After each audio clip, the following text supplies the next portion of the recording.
Hello students, good morning again.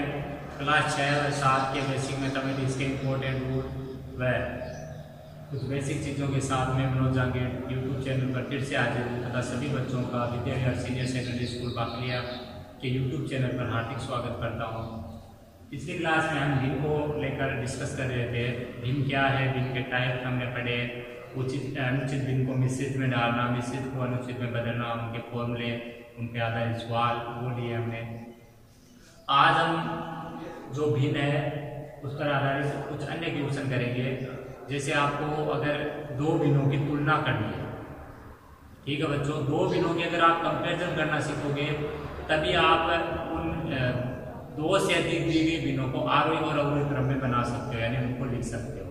तो पहले important हो जाता है कि दो भिन्नों की कंपैरिजन आखिर कैसे करते हैं।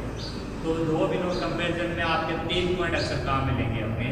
पहला तो वो है कि जब भिन्नों का हर समान है तब आपको तुलना करनी है। दूसरा पॉइंट, जब भिन्नों का अंश समान है तब तुलना करनी है। तीसरा, जब भिन्नों का न तो हर समान है न अंश समान है तब भी तुलना करनी है। तो देखिए कैसे करेंगे भिन्नों की तुलना। पहले तो हेडिंग आपकी भिन्नों की तुलना। तो भिन्नों की तुलना में आपको ध्यान क्या रखना है, पहले तो ये तीनों पॉइंट है वो अच्छे से समझने हैं। पहला पॉइंट है दो भिन्नों की तुलना। दो भिन्नों की तुलना जब हर समान हो।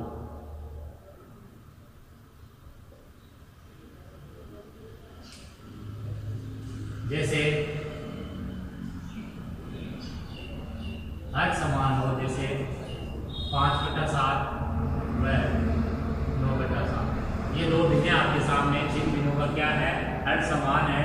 हर समान है तो मैं सेम नहीं ले रहा हूँ, असमान होगा तो हर समान नहीं ले रहा हूँ। मैं तीनों कंडीशन एक साथ नहीं ले रहा हूँ, अलग अलग बता रहा हूँ कि 5/7 9/7 दो भिन्नें हैं, इनका हर समान है। अंश ऊपर वाला होता है नीचे वाला, इनकी तुलना करनी है आपको, कंपेरिजन करनी है। कंपेरिजन या तुलना हमेशा 3 रूप में होती है, बड़े, छोटे और बराबर के रूप में। तो आपको देखना है कि ये आपस में बराबर है या ये बड़ी है या छोटी है, कैसे है। तो जब हर समान होता है तो तुलना किनकी होगी, जो चीज सेम होगी उसकी तो तुलना आप देख नहीं सकते ना, तुलना आपने करेंगे अंश की। जब हर समान है तो अंश जिस भिन्न का बड़ा वो भिन्न बड़ी। ठीक है मेरे बच्चों, तो इस पॉइंट को लिख लो कि दो भिन्नों की तुलना जब हर समान हो, हर समान होने पर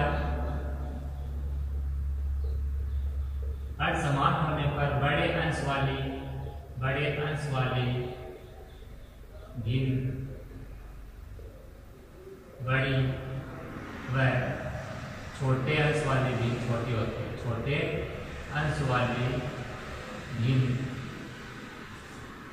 छोटी होती है। ठीक है मेरे बच्चों, जब हर समान है तो तुलना अंश की करनी। अंश जिसका बड़ा दिखा वो भिन्न बड़ी, अंश जिसका छोटा दिखा वो भिन्न छोटी। सेकंड नंबर पॉइंट ये, इसका अगर विलोम अगर अपने बोलना चाहिए कि हर समान है तो अंश की तुलना करनी, अगर अंश समान है तो हर की तुलना होगी। तो अगला है दो भिन्नों की तुलना। दो भिन्नों की तुलना जब उनका अंश समान हो। उनका अंश क्या कहता हो, समान। दोनों भिन्नों का अंश सेम हो, हर समान नहीं हो, तुलना करनी है। एक एग्जांपल से समझते हैं।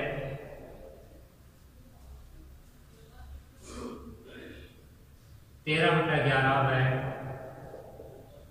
13/7 ये दो भिन्नें हैं जिनका की बार मैंने क्या लिया, अंश समान है, ऊपर वाला है नीचे वाला। अंश समान है, हर समान है, ये तुलना करनी मेरे को, कौन सी बड़ी है कौन सी छोटी है या बराबर आपस में। तो अभी जब हर समान था तो अंश को देखना था। अंश ऊपर है तो ऐसे याद करो, जो चीज ऊपर है वो तो बड़ी हो, तो अंश बड़ा होने पर वो भिन्न बड़ी थी।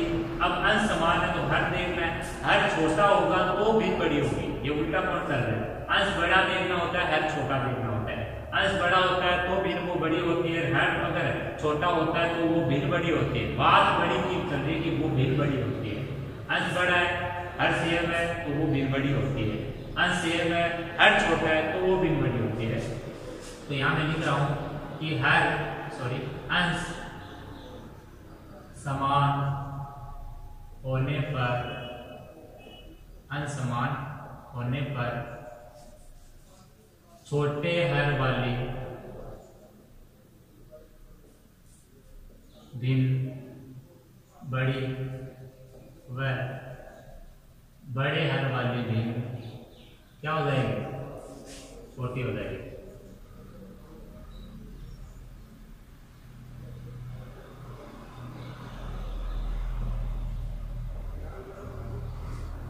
जिसका हर छोटा होगा वो भिन्न बड़ी, और जिसका हर बड़ा होगा वो भिन्न क्या हो जाएगी, छोटी।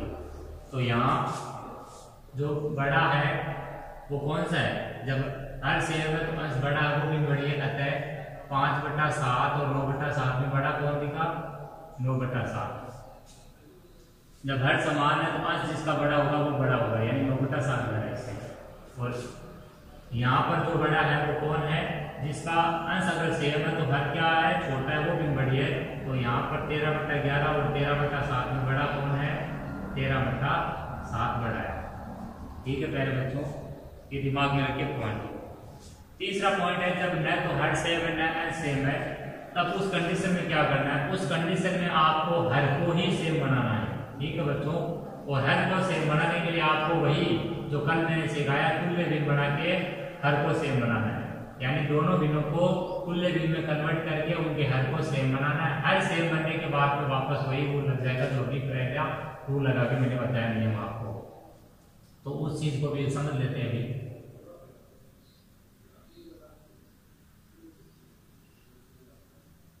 दो भिन्नों की तुलना, थर्ड पॉइंट है ये, दो भिन्नों की तुलना जब न तो अंश व न ही हर समान हो, न तो अंश समान है न ही हर समान है, तब दो भिन्नों की तुलना करनी है। तो समझिए, जैसे 3/5 व 4/7, ये दो भिन्न ऐसी भिन्न है जिनका न तो हर सेम है न ही अंश सेम है, फिर भी इनमें तुलना करके देखना होगा आपको कि कौन बड़ा है कौन छोटा है। तो जाहिर सी बात है, इसमें तुलना करने के लिए अभी मैंने बोला था कि हर सेम बनाना होगा। हर सेम बनाने के लिए क्या करना होगा, दोनों भिन्नों की तुल्य भिन्न बनानी होगी।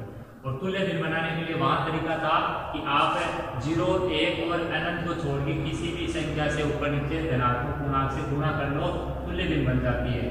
लेकिन जब आपको भिन्न की तुलना करनी है, दो भिन्न एक साथ आते हैं, समझिए बात को, जब दो भिन्न एक साथ आते हैं वहां तुल्य भिन्न बनानी है, तो वहां वो तरीका अप्लाई नहीं होगा।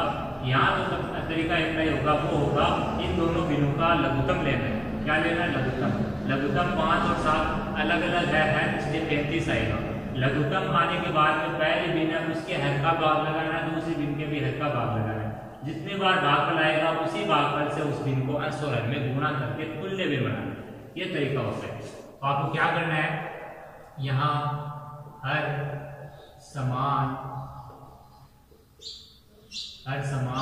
बनाने के लिए 5 व 7 का एलसीएम लेंगे।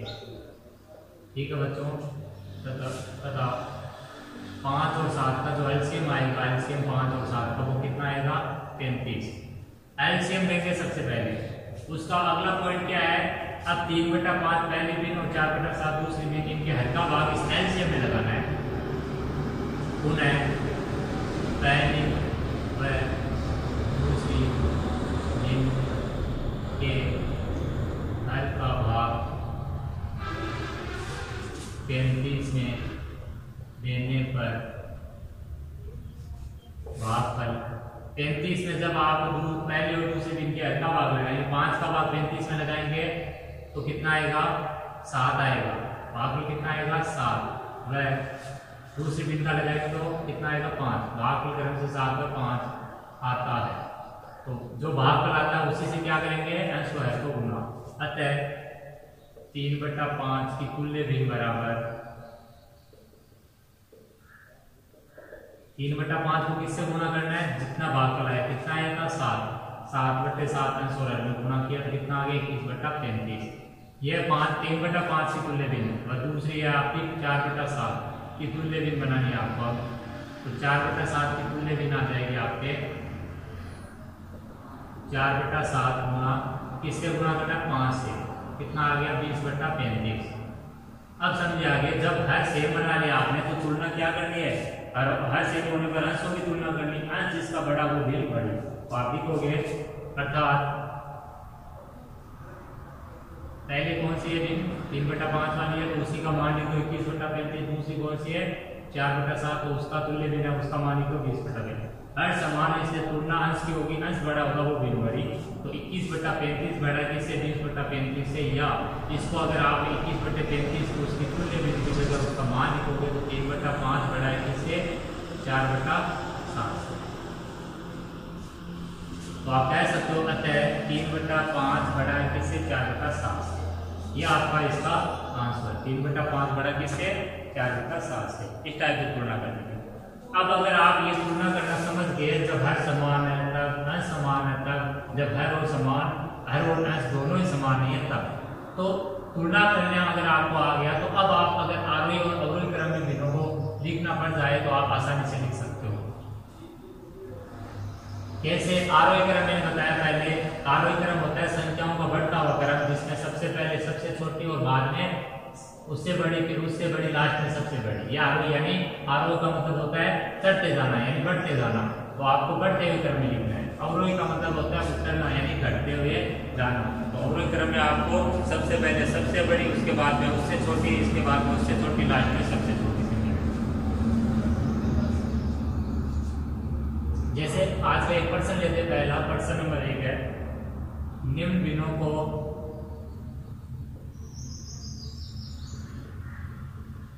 आरोही व अवरोही क्रम में लिखिए। आरोही व अवरोही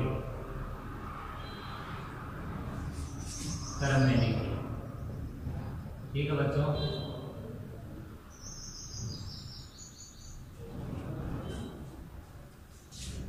जैसे पहला 3/7, 1/7, 4/7, 8/7, 6/7, इनको आपको लिखना है किस क्रम में आरोही और अवरोही क्रम में।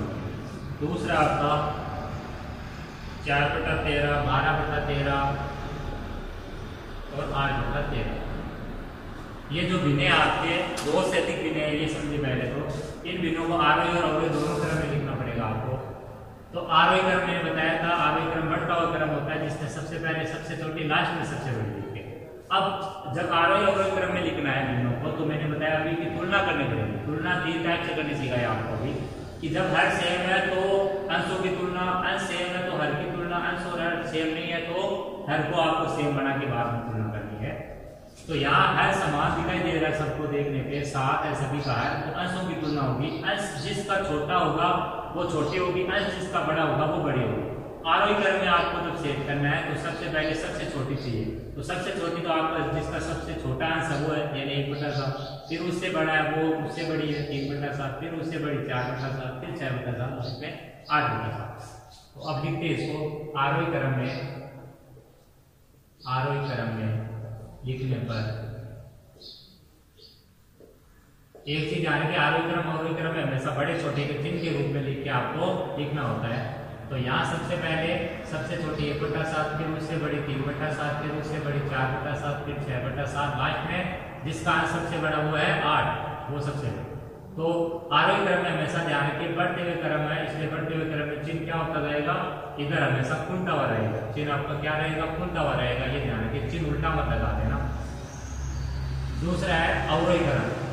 अवरोही क्रम में जब लिखना है तो इन्हीं संख्याओं को क्या कर दो, उलट के लिख दो। अवरोही क्रम दरअसल घटता हुआ क्रम होगा, तो घटते हुए क्रम में सबसे बड़े पहले लिखनी है तो 8/7, फिर 6/7, फिर 4/7, फिर 3/7 और फिर 1/7। और अवरोही क्रम का चिन्ह जब सेट करोगे उल्टा चिन्ह, इसका चिन्ह का उल्टा चिन्ह, ये वाला चिन्ह, क्या आपका हो गया इन दोनों का आरोही और अवरोही क्रम। नेक्स्ट इधर बढ़ते हैं, इधर पहले लिखते हैं आरोही क्रम में। आरोही क्रम में लिखने पर वापस वही है कि आरोही क्रम में लिखने के लिए सबसे पहले देखना है कि भिन्न किस रूप में, तुलना करने पहले हर सेम है तो अंश की, अंश सेम है तो हर की। तो यहाँ हर समान सबका 13 है इसलिए अंश की तुलना बनेगी। अंश आपका जिसका छोटा है वो भिन्न पहले आरोही क्रम है, और अवरोही क्रम में जिसका बड़ा है वो पहले। तो यहाँ मेरे को देखने को पता चल रहा है अंश सबसे छोटा 4, उससे बड़ा जस्ट है 8, उससे लास्ट में बड़ा 12/13। और आरोही क्रम में मेरे को बढ़ते हुए क्रम में लिखना है और चिन्ह आपका अल समीकरण का खुलता हुआ चिन्ह यानी बड़े का चिन्ह यूज करना है। बढ़ते हुए क्रम में बड़े का, घटते हुए क्रम में छोटे का चिन्ह, ठीक है। अवरोही क्रम में अब आपको इसी को लिखना है अवरोही क्रम में। एक को अगर आगे क्रम में लिख दिया तो अवरोही क्रम में लिखने में ज़्यादा टाइम नहीं लगता है। आपको इन्हीं चीज़ों को लिखना है, वापस चिन्ह को है समीकरण का वो है बदल देना है और इनको रिवर्स करके लिखना है। पीछे से लिखना है 12/13, 8/13 और 4/13। चिन्ह को उलट दो, 8/13, 4/13, सब में 12/13। ठीक है प्यारे बच्चों, यह आपका बिंदु का आरोही क्रम और अवरोही क्रम तैयार है।